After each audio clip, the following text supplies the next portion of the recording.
Bonjour encore, bonjour tout le monde, bonjour à toutes les épouses ivoiriennes, bonjour à tous ceux qui aiment et qui détestent la manne fraîche. Nous sommes aujourd'hui dimanche 28 septembre, présent devant vous dans le cadre de notre rubrique les dimanches de la manne fraîche. Je suis Félix Legrand, prédicateur de la manne fraîche. Ce matin, on va échanger sur un thème, le même thème que celui du dimanche passé. Les contradictions de la Bible au sujet de la divinité de Jésus. Ou du moins, selon la Bible, Jésus il est Dieu ou pas. Voilà. Il y a ici deux approches. Il y a d'autres qui disent que Jésus n'est pas Dieu en s'appuyant sur les versets bibliques. Et d'autres qui disent aussi que Jésus est Dieu en s'appuyant également sur les versets bibliques. On voit déjà là, selon ces deux approches, on voit déjà là la confusion que la Bible apporte.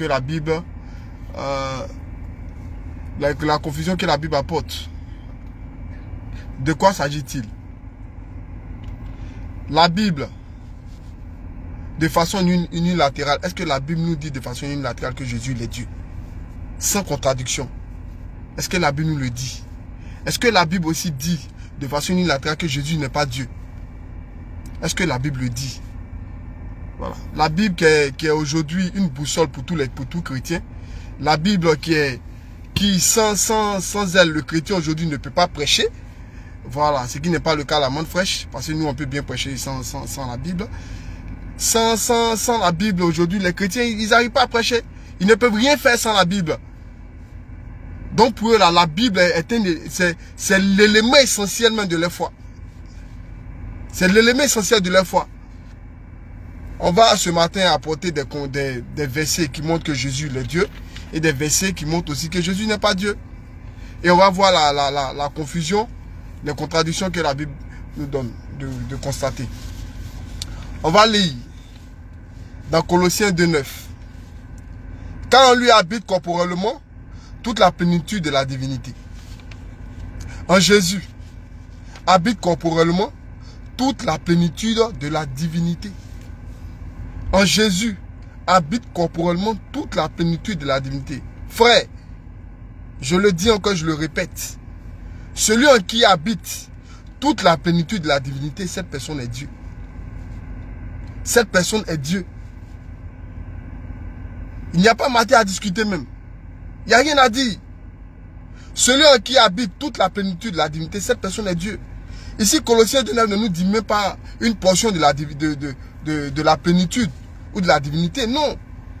On dit toute la plénitude de la divinité. Toute la plénitude. Partant de ce texte, on peut conclure que Jésus est Dieu. Jésus est Dieu. Et c'est la Bible qui le dit. Et c'est la Bible qui le dit. Ici, là, on lit ça en même temps on pense que Jésus est Dieu. Parce que en Dieu lui-même, là, habite toute la plénitude de la divinité. Et Jésus lui-même qui est homme, là, en lui aussi habite toute la plénitude de la divinité. Jésus, il est Dieu. Il est Dieu. Mais comment quelqu'un qui est Dieu, en qui habite toute la plénitude de la divinité, c'est que celui-là, il est omniscient, omnipotent, omnisachant. Il sait toutes choses. Mais pourquoi Jésus, celui en qui habite corporellement toute la plénitude de la divinité, ne connaît pas le jour, l'heure où la terre et le ciel passeront? On va lire ça dans Marc 13, 32. Marc 13, 32. On va lire dans Marc 13, 32 et on va comprendre. Comment quelqu'un en qui habite toute la plénitude de la divinité, lui ne connaît ni le jour ni l'heure. Ici, Jésus montre ses limites. Il montre ses limites. Il montre qu'il est limité. Ça remet en doute. Et ça remet en cause même le fait qu'habite en lui,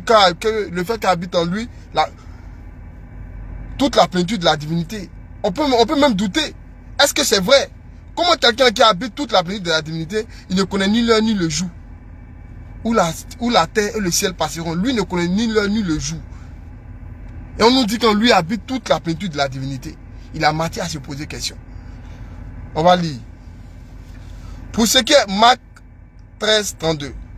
Pour ce qui est du jour ou de l'heure, personne ne le sait, ni les anges dans le ciel, ni le Fils, mais le Père seul. Ah, monsieur, en toi habite toute la plénitude de la divinité. Tu es censé connaître ce jour-là. Tu es censé connaître l'heure. Mais toi-même, tu dis que tu ne connais pas, mais c'est le Père seul. C'est le Père seul. C'est le Père seul. Est-ce que vraiment habite en toi toute la plénitude de la divinité? Est-ce que vraiment habite en toi toute la plénitude de la divinité? C'est le Père seul qui sait. Toi, tu ne le sais pas. Et on nous dit qu'en Jésus habite toute la plénitude de la divinité. Et ça, c'est la Bible. Et ça, c'est la Bible. Ce verset-là, on peut l'opposer à un autre verset. On peut l'opposer au verset de Marc 13, 32. Il y a plein d'autres versets même qui viennent encore contrarier ce verset-là, qui viennent contredire ce verset-là. Et tout ça, c'est la Bible. Lorsque vous voyez la Bible comme un livre saint venu des cieux, vous n'allez pas voir toutes ces contradictions-là. Pour vous, il n'y a pas de contradiction.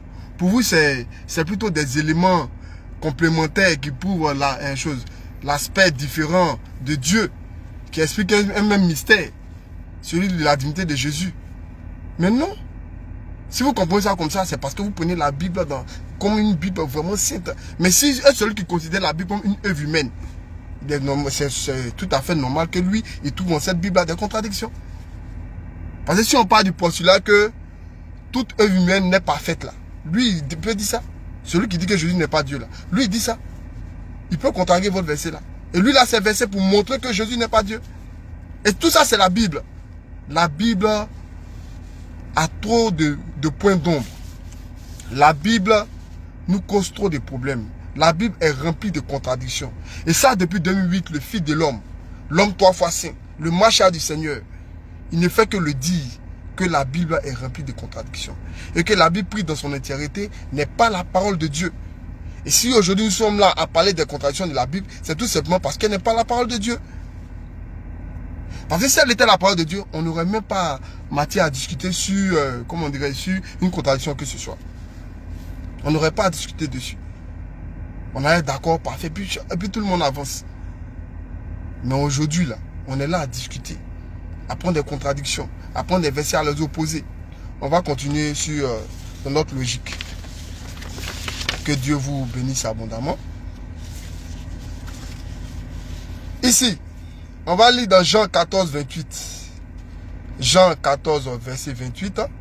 On va lire un verset dans Jean 14, verset 28. Jean 14, verset 28. Alors, je vais lire ici pour vous 1 Jean 5, 20. Nous savons aussi que le Fils de Dieu est venu et qu'il nous a donné l'intelligence pour connaître le véritable. Et nous sommes dans le véritable en son Fils Jésus-Christ. 1 Jean 5, 20. Je réponds. Nous savons aussi que le Fils de Dieu est venu et qu'il nous a donné l'intelligence pour connaître le véritable. Et nous sommes dans le véritable en son Fils Jésus-Christ. Ici, quand tu lis là, Jésus, il est Dieu. Il est Dieu. 1 Jean 5, 20 nous dit que Jésus, il est Dieu. Je réponds, nous savons aussi que le Fils de Dieu est venu et qu'il nous a donné l'intelligence pour connaître le véritable. Et nous sommes dans le véritable en son Fils Jésus-Christ. Ce véritable, c'est Jésus-Christ. On va encore lire. On va lire un autre verset. On va lire... voilà. On va lire Apocalypse 1:8. Je suis l'alpha et l'oméga, dit le Seigneur Dieu, celui qui est, qui était et qui vient, le Tout-Puissant. Ici on parle de Jésus, c'est Jésus qui parle. Jésus dit, je suis l'alpha et l'oméga, dit le Seigneur Dieu, celui qui est, qui était et qui vient, le Tout-Puissant. Jésus est le Tout-Puissant. Il est celui qui était, qui est et qui vient, le Tout-Puissant.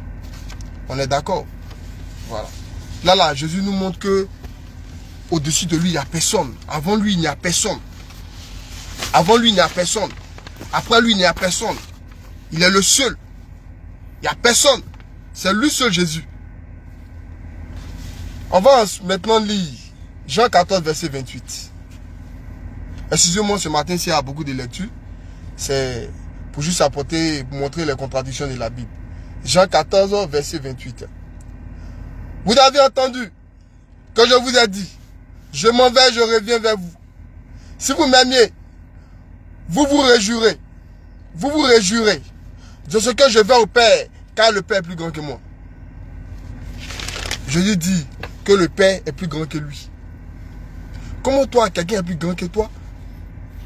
Encore tu viens dire que tu es l'alpha et l'oméga. Mais qu'est-ce qu'on prend? Qu'est-ce que nous on fait? Qu'est-ce que nous on fait? On prend quoi? Qu'est-ce que nous on fait là? Tu es l'alpha et l'oméga, mais il y a quelqu'un qui est plus grand que toi. En disant que tu es l'alpha et l'oméga, c'est qu'il n'y a personne qui soit plus grand que toi. Il n'y a personne qui soit plus grand que toi. Et tout ça, c'est la Bible. Et tout ça, c'est la Bible. Et tout ça, c'est la Bible. Aujourd'hui, on a une diversité de choses, d'opinions concernant la Bible. D'autres disent que la Bible est la parole de Dieu. D'autres disent que la Bible n'est pas la parole de Dieu. Et on est dedans. Moi, ce n'est pas par la Bible que moi je sais que Jésus est Dieu. C'est par révélation. C'est par révélation. C'est par la manne fraîche que nous on sait que Jésus est Dieu. Parce que si on veut s'appuyer sur la Bible, si c'était la Bible qui était ma foi, si c'était la Bible qui était, comment on appelle, mon absolu, j'allais tout discuter avec les gens. On allait tout échanger. Non, Jésus est Dieu, Dieu n'est pas Dieu, Dieu n'est pas Dieu. Et l'autre, il apporte ses arguments, moi, il apporte pour moi. Il m'appuie sur la Bible. Moi, c'est même pas la Bible. C'est la manne fraîche. C'est par révélation. Et moi, je crois en ça. Parce que si vous voulez m'appuyer sur la Bible, quelqu'un va me confondre un jour. Puisque dans la Bible, il y a des versets qui disent que Jésus n'est pas Dieu. Et qu'est-ce qu'on fait des versets qui disent que Jésus n'est pas Dieu? Pour vous qui dites que la Bible est la parole de Dieu, on rejette ces versets-là. On fait quoi de ces versets? On jette ces versets-là. Puisque ces versets-là viennent remettre en cause la divinité de Jésus. Qu'est-ce qu'on fait de ces versets-là? On les déchire, mais on ne les lit pas. On les déchire, mais on ne les lit pas. Qu'est-ce qu'on fait de ces versets? On va sauter ces versets-là. On va sauter ces versets-là. Qu'est-ce qu'on fait? Ben, c'est des points de débat. C'est des points d'intention. C'est des points d'interprétation diverses. Qu'est-ce qu'on fait de ces versets-là? On fait quoi de ces versets? On fait quoi de Jean 14, 28? Où Jésus dit que il y a quelqu'un qui est plus grand que lui. Comment Jésus peut-il être Dieu s'il admet une supériorité du Père? Comment il peut être Dieu s'il admet une supériorité du Père, de Dieu lui-même? Comment il peut être Dieu alors? Dieu, il est Dieu, il n'y a personne au-dessus de lui. Mais Jésus, il admet qu'il y a quelqu'un au-dessus de lui. Comment il peut être Dieu? Quand tu prends Jean 17, tout le chapitre, Jésus prie. Un Dieu qui prie un Dieu. Donc si toi, Jésus, tu es Dieu là, pourquoi tu pries un autre Dieu? Et tout ça, c'est la Bible. Tout ça là, c'est la Bible. Tout ça, c'est la Bible. Tout ça là, c'est la Bible. C'est la Bible qui fait tout ça. C'est la Bible qui fait tout ça. On va lire un verset. Colossiens 1, 15 à 16. On nous dit, il est l'image du Dieu invisible, le premier-né de toute la création. Car en lui ont été créées toutes les choses qui sont dans les cieux et sur la terre. Les visibles et les invisibles. Trône, dignité, domination, autorité. Tout a été créé par lui et pour lui. On parle de Jésus ici. On parle de Jésus ici. Quelqu'un pour qui? Quelqu'un par qui a été créé toutes choses dans les cieux et sur la terre, les visibles et les invisibles, trône, dignité, domination. Tout a été créé par lui et pour lui. Et on parle de Jésus. C'est Jésus qui a créé tout ça là. C'est que Jésus là, il est Dieu, sans embâche, sans discussion. Sans discussion. Par contre, on est là, on ne discute même plus même. Mais il y a des versets qui viennent encore nous dire que, qui viennent contrarier ce verset-là. Il y a des versets qui viennent contrarier ce verset-là. Comment quelqu'un par qui a été créé toutes choses qui sont dans les cieux, sur la terre, les visibles et les invisibles, trône, dignité, domination, autorité. Lui là, sur la croix, lui qui perd. Pourquoi m'as-tu abandonné? Comment Dieu il peut être abandonné par un Dieu? Donc ce Dieu là, il y a un Dieu qui est plus grand que lui. Matthieu se pose des questions. On doit se poser des questions. Et tout ça, c'est des points de débat, c'est des points de tension, c'est des points d'interprétation divers, tout ça là. Et tout ça, c'est la Bible qui le fait. Tout ça, c'est la Bible. Juste pour vous dire que si on veut prendre les versets bibliques, on va discuter, on ne va jamais finir, on ne va pas s'entendre. On ne va pas s'entendre. C'est pourquoi la monde frère va au-delà de la Bible. Mais quand vous dites aujourd'hui que la monde frère va au-delà de la Bible, vous nous traitez de sorciers, vous nous traitez de méchants, vous nous traitez de gens perdus, que nous sommes perdus. Comment est-ce qu'on peut aller au-delà de la Bible? Aujourd'hui, la manne fraîche est une panacée pour la Bible. Aujourd'hui, la manne fraîche est une panacée pour la Bible. La manne fraîche corrige la Bible. La manne fraîche corrige la Bible. C'est pourquoi nous, on n'est qu'à rien. La Bible n'est pas la parole de Dieu prise dans son entièreté. Et puis on avance. Donc ces débats-là, nous là, on est au-delà de ça. On est au-delà de ça. Et on vous invite même à venir à accepter nos positions, à comprendre notre position. Si vous comprenez notre position, vous n'avez même plus discuté à Inch'Allah, à Figayo, la Bible est la parole de Dieu, la Bible n'est pas la parole de Dieu, Jésus est Dieu, Jésus n'est pas Dieu. Non, non, non, non, il n'y aura même plus matière à discussion. Il n'y aura même plus sujet même de nuances quelque part. Non, non, non, non, non. On va avancer. Donc je réponds encore. Comment quelqu'un, je vais lire encore Colossiens 1, 15 à 16. Il est l'image de Dieu invisible, le premier-né de toute la création. Car en lui ont été créées toutes les choses qui sont dans les cieux et sur la terre, les visibles et les invisibles, trône, dignité, domination, autorité. Tout a été créé par lui et pour lui. On est d'accord? C'est Jésus. Maintenant Jésus là, pourquoi lui à la croix là? Lui il crie Père, Père, pourquoi m'as-tu abandonné? Pourquoi? S'il a créé comme ça là, c'est qu'il y a un Dieu qui est supérieur à lui. Pourquoi? Vous voyez? Et tout ça c'est la Bible. Tout ça c'est la Bible. Tout ça c'est la Bible. On ne va pas